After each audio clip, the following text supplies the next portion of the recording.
నేను ఒక రోజు విచిత్రమైన అనుభూతి ఏంటంటే ఇంట్లో నుంచి ఏదో సమావేశానికి పోవడానికి నేను బయటికి దిగి వచ్చి కారెక్తా ఉన్నాను. నమస్తే అంకుల్ అని ఒక పాప నాకు విష్ చేస్తే నేను నమస్తే అమ్మ ఎక్కడి నుంచి వచ్చినామంటే, అంకుల్ నేను అమెరికాలో అట్లాంటాలో ఉంటాను, ఇక్కడ మా తాతగారు ఉంటారు డాక్టర్ వసంతరావు గారు, వారిని చూసిపోదామని ఇక్కడికి వస్తే ఇన్సిడెంటల్లీ కేసీఆర్ ఇల్లు పక్కనే ఉందని మా తాతగారు చెప్పిండ్రు.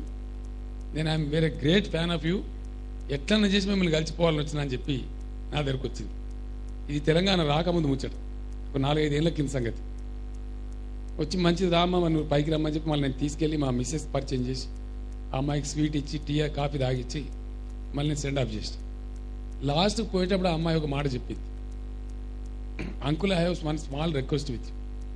ఏంటమ్మా ఏంది అంటే, ఏం లేదు అంకుల్, మీ ఉపన్యాసంలో తెలంగాణ యాక్సెంట్లో మీరు అద్భుతంగా మాట్లాడతారు, kindly don't change that language uncle, మీరు అదే భాష మాట్లాడాలి, నాకు చాలా సంతోషంగా ఉంటుంది, చాలా గర్వంగా ఉంటుంది మాకు.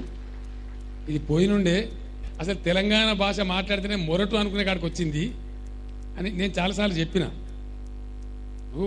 ఆంధ్ర వాళ్ళు మన తెలంగాణ భాషను యాసను ఎకసెక్కని చేసేవాళ్ళు.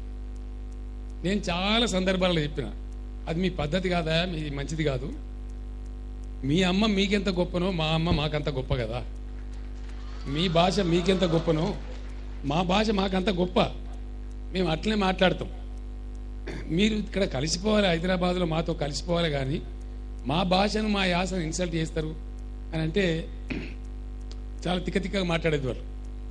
మీరు మొరటి వాళ్ళండి, మీరు ఇదండి, మీరు అదండి, మీకు తినడం కూడా మేమే నేర్పామన్నాం. నాకు కోపం వచ్చింది.